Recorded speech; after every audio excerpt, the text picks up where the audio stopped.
Once again, the luck of the Irish is not on our side, and I kind of saw this coming. Again.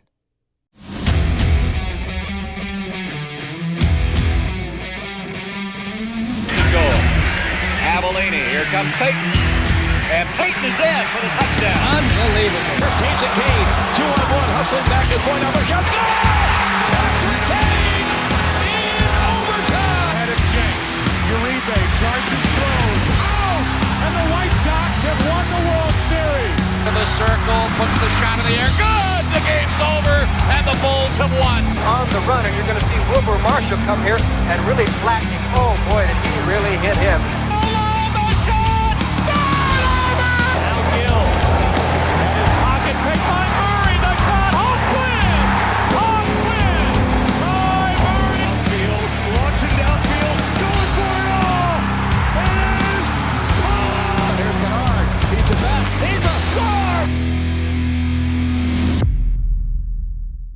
Hello everybody, my name is Adrian Iron and welcome back to Da Superfan Network.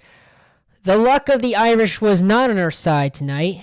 It almost was, and then it was snatched away by the leprechaun's hands, and it just snatched it away and gave it to the team that was wearing green. The Minnesota Wild beat the Blackhawks once again, 4-3 in overtime. This is the third straight game that the Blackhawks and Minnesota Wild have gone into extra time, and the final score was 4-3. The last time the Blackhawks beat the Minnesota Wild in regulation was December 5th, 2019, and Patrick Kane had a hat trick that night. The Hawks haven't beat the Minnesota Wild in regulation since before COVID, which makes this even worse. Let's get into the highlights of this game. First period, a terrible first period, as always, for the Hawks. Back-to-back games that they allowed 3 goals. This is the first one. 4 guys, and Ryan Hartman just sitting wide open in the middle makes it 1-0 Minnesota. It didn't stop there, and it did not stop there with that. Minnesota's goal by Ryan Hartman was scored. And Ryan Hartman almost had a hat trick this game. If he didn't hit the post so much, he hit the post at least twice this game and buried one. In this game, and that was Ryan Hartman's 16th, 6:17 into the first period. Kaprizov and Faber with the assist. That was Kaprizov's 42nd assist this season. Marcus Johansson then would keep it going.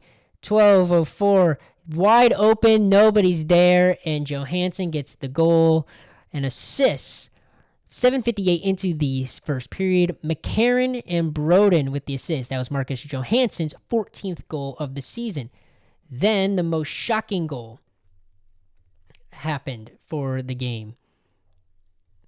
Frank Nazar gets the puck, and he, off a pass by Kaiser, he brings it back, keeps it on side, gives it to Louis Crevier, who knuckle puck 102 miles per hour off the post and in.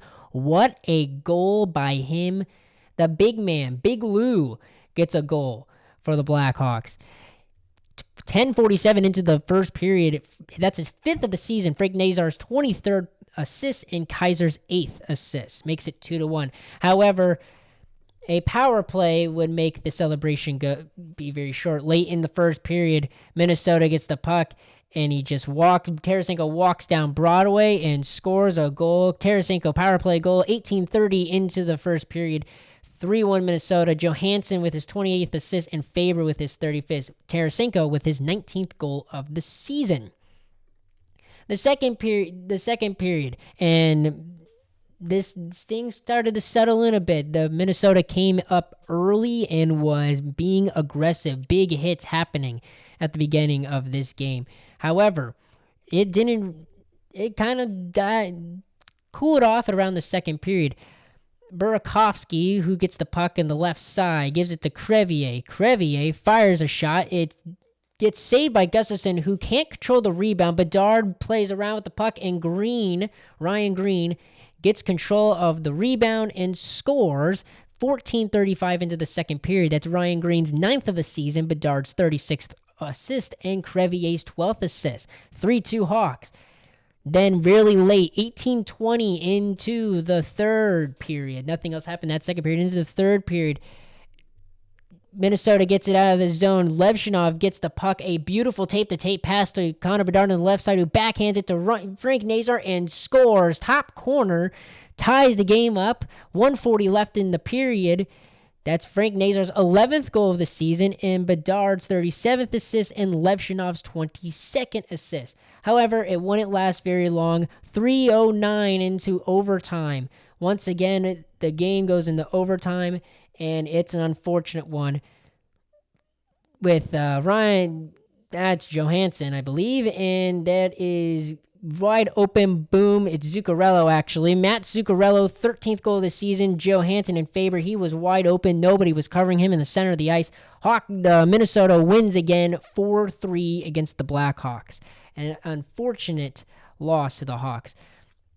With that, the Hawks have a record now of 25, 30, and 12. They have lost 12 games this season to extra time. 3 of those now coming from the hands of the Minnesota Wild. Minnesota extends their lead on the wild card spot.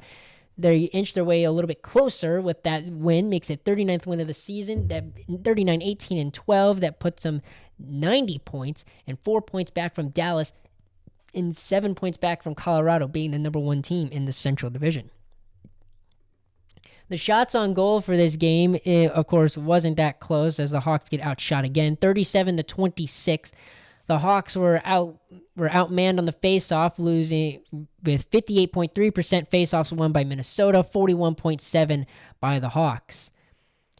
The Minnesota, once again, I said they were physical. 23 hits for the Wild this game compared to the Hawks 9. The Hawks need to get some big guys to come up from this pipeline in the prospects to get some hitting, because that is where they're a bit lacking. The Hawks are lacking in the physicality of the game with getting checks and all that.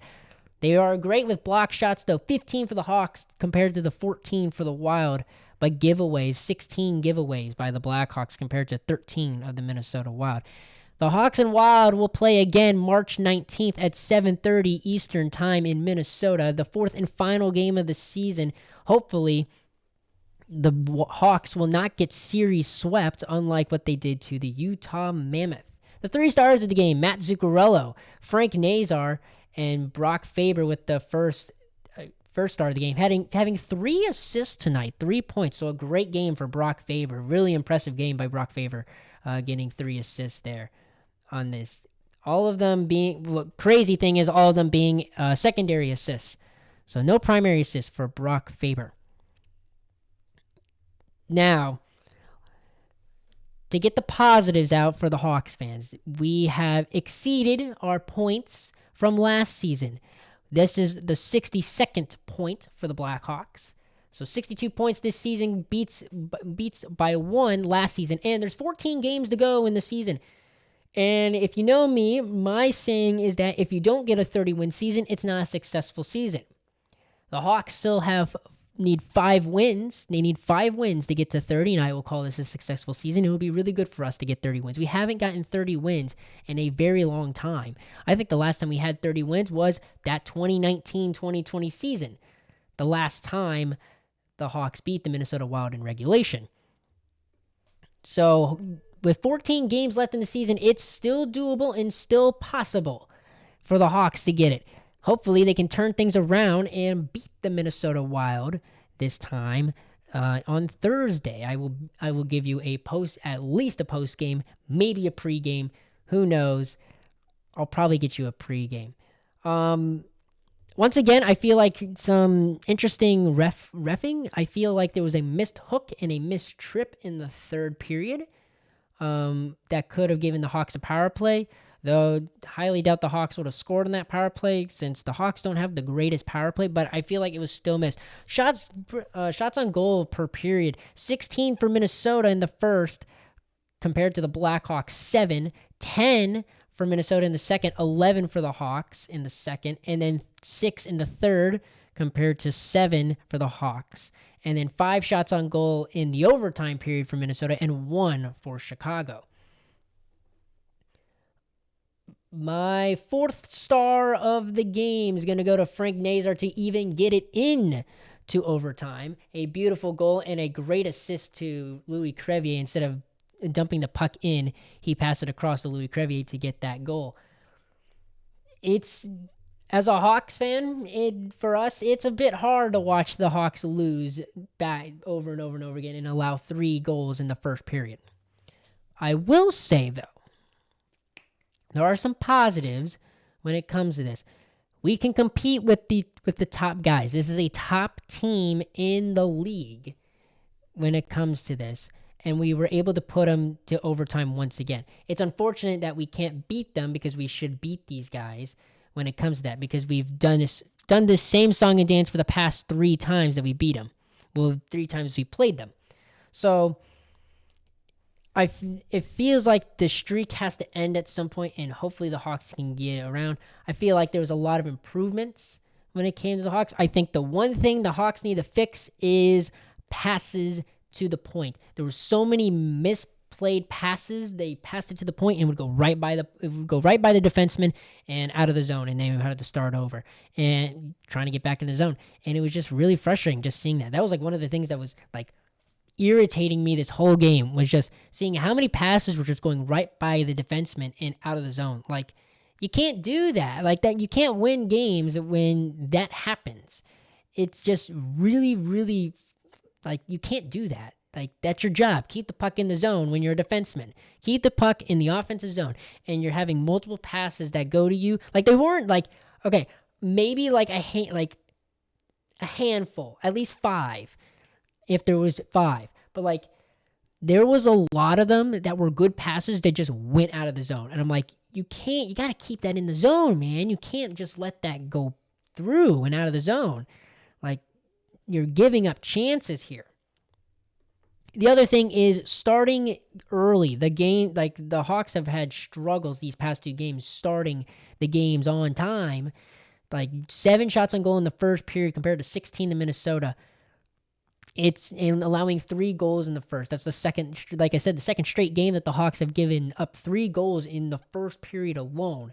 So the Hawks need to figure out something when it comes to the first period, because it used to be, last season it was more of the Hawks can't finish games. Now it's the Hawks can't figure out how to start games, but they're pretty good at finishing the game unless they get stuck in their own zone in overtime. However, this game is done and gone, and we will see them again on the 19th in Minnesota. That game will be on ESPN Plus and Hulu. Hopefully the Hawks can get their get back. Their get back, if I'm counting that right. How many gets do I have to say? Get back. A lot of get back. They need to turn the ship around, as it seems. Just one win to give the confidence boost. Some other things. Anton Frundell got an overtime game-winning goal in the first game for them in the postseason for Djurgårdens in the Swedish Hockey League. And it's kind of hard for the Hawks fans as well. Another thing I've been seeing on social media about Hawks fans is, I'm excited. I'm happy that he's doing good in the league, but then it's like, I need this team to lose so he can come to the Hawks and play, because we desperately need him. However, one thing I will say, and I always say this when it comes to social media, stay off of it after the Hawks lose, because specifically Twitter, because there's a lot of fans on there that have no idea what they're talking about, man. So don't argue with them. Don't get into a fight with them. I'm going to be honest. Like, that is just not trying to be mean or anything. It's just brutally honest. There's a lot of people that just overreact, and it comes to a lot of things. Yes, you're allowed to be mad. You're allowed to be mad about losing to the Minnesota Wild again. But there's improvements. This team's improving. This team is improving. People are like, why is Levshinov on this team? And then he makes a tape pass to Connor Bedard, like it was nothing. Like, that was a beauty of a pass, beautiful pass by Levshinov. Crevier shooting the puck like he should be doing, an absolute ripper, 102 miles per hour.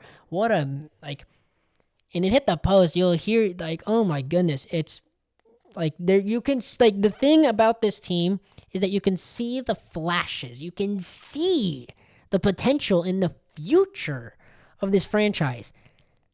But then there's times where it's like, what is going on? And You just got to trust the process. It has been a long time since the Hawks have made the playoffs, like 6 seasons, I think. But you got to trust the process of how this sticks. It's going to take a while. The thing a lot of fans just know about the dynasty, and because back in the 2000s, the Hawks didn't televise their home games, so a whole generation just lost the Hawks. Then they started winning. New owner, the owner's son became the owner, and then the Hawks started winning because of a GM that was able to build the team up. 3 Stanley Cups, and that's all people know about is like the Hawks winning. So the Hawks people get really frustrated when it's like, this is taking too long. Why is it taking so long? Why, like, we need to be in the playoffs now? And it's like, this isn't Patrick Kane and Jonathan Toews. This isn't the late 2000s Hawks. Like, we're building. We are rebuilding, and those guys are coming. Next season is going to be way different. Heck, I'm excited for the last games of the season when Frundell gets here. Like, I'm excited. And this game just reminds me that I'm excited for next season. And I'm really looking forward to next season because we're going to have so many younger guys. We're going to have so many young guys that are going to be building into this team. They're going to be moving into this team. And basically, the Hawks can move out